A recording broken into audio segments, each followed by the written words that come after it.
In this demo, I'll be showing you the IMPL keyword. IMPL allows you to implement functionality on specific enumerations and structs. This greatly enhances the organization of your code and makes your programs easier to follow. Here we have a sample program created. We have a struct named temperature. It stores degrees in Fahrenheit. We have a function named showTemperature, which accepts a temperature as a function parameter, and it just prints out the degrees in Fahrenheit. And lastly, our main function, we create a variable named hot. We set it to a temperature with a degrees F of 99.9. We then call the showTemp function with our hot variable, and that would cause the println macro to display the degrees in Fahrenheit. I'm just going to run it really quick so we can see that it does display the degrees in Fahrenheit. Here we have 99.9 degrees Fahrenheit. Something we can do to improve this program is to move this showTemp function and make it part of this temperature structure, since it's only really relevant when you're dealing with a temperature. To do that, we create an IMPL block.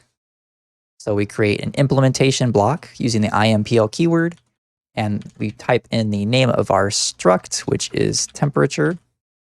We then use curly braces to define the scope of our implementation block. So we have the IMPL keyword followed by the name of your structure or enumeration.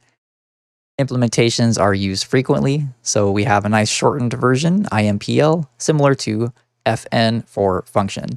Now all we need to do is move our showTemp function into the implementation block as such. And now to call the function, instead of just typing showTemp, we have to type in temperature, then use 2 colons, and then showTemp. So when you're accessing a function within an implementation block, you have to use the name of the structure or enumeration, followed by the 2 colons, and then the function that you wish to call. If we save and run this, we should get the same result. As you can see, we have the same result, 99 degrees Fahrenheit. Now our code is a little bit more organized. We have the temperature-related functions within our implementation block for temperature. So whenever you want to deal with a temperature, you can go straight to this implementation block to work with the code within this block. We can improve on this, however, by doing what is called taking a reference to self. To do that, we change the function parameters here. So instead of having a temperature being passed in as a function parameter, we type in reference to self. If you recall, the ampersand is used to mean borrowing, and it also is referred to as a reference. So referencing self. And self is just a temperature, or whatever implementation block you happen to be using. It just refers to this structure or enumeration. We have to change our temp variable here since we deleted that. We don't have anything here except for self. So this is just going to get changed to self.degrees Fahrenheit. So self is referring again to a temperature. And within this temperature structure, we have degrees Fahrenheit. So you can think of this just as a temperature. And we access the field as we did before, and it will print out degrees F. So why did I do that? I'll show you right now. Before, we had to type out temperature, then the 2 colons, and then showTemp function, and then pass in the temperature as an argument. Now, instead of doing all that, all we need to do is type in our variable and type in showTemp. So we can call the function directly by using a variable name and the dot. The Rust compiler knows that the hot variable is a temperature, and we implemented some functionality on this temperature. We implemented the showTemp function. When we refer to a reference to self, the compiler knows that you can call the function on variables that are of a temperature type. So we can type in the variable name, a dot, and then once we type that dot, we have all the access to these functions within the implementation block. Let's run that again and confirm that it works properly. As you can see, 99.9 degrees F is again displayed. We can also use implementation blocks to create specific types of temperatures for us. So let's create a freezing temperature. So we make a new function called freezing within the implementation block. We're going to return a self with a capital S.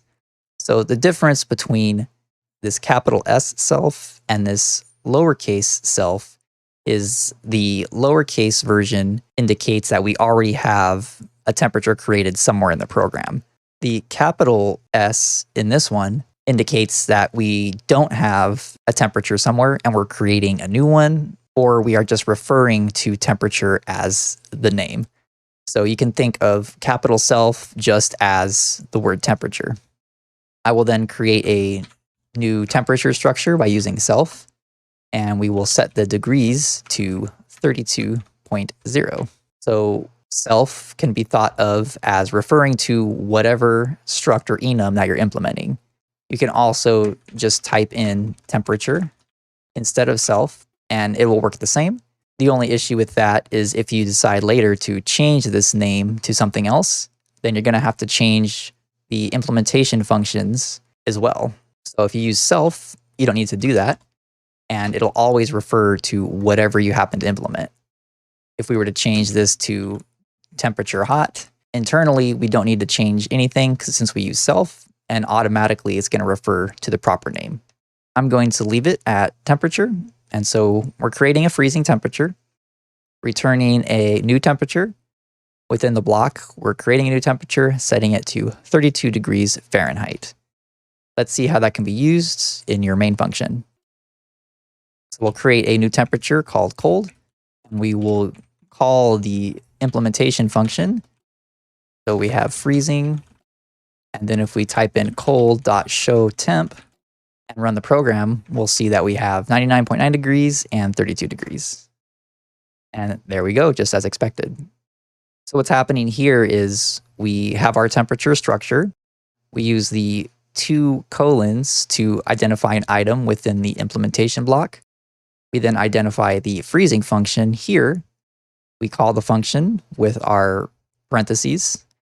And then once the function's called, we return a temperature, and we create a new one within that function with 32 degrees F.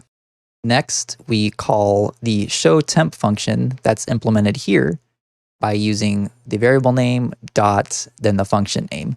We then use the parentheses to call the function. There's no function parameters. The self is implied when you use the dot notation, so it knows that there's going to be a self here. We are taking a reference, which means that we can call the showTemp multiple times.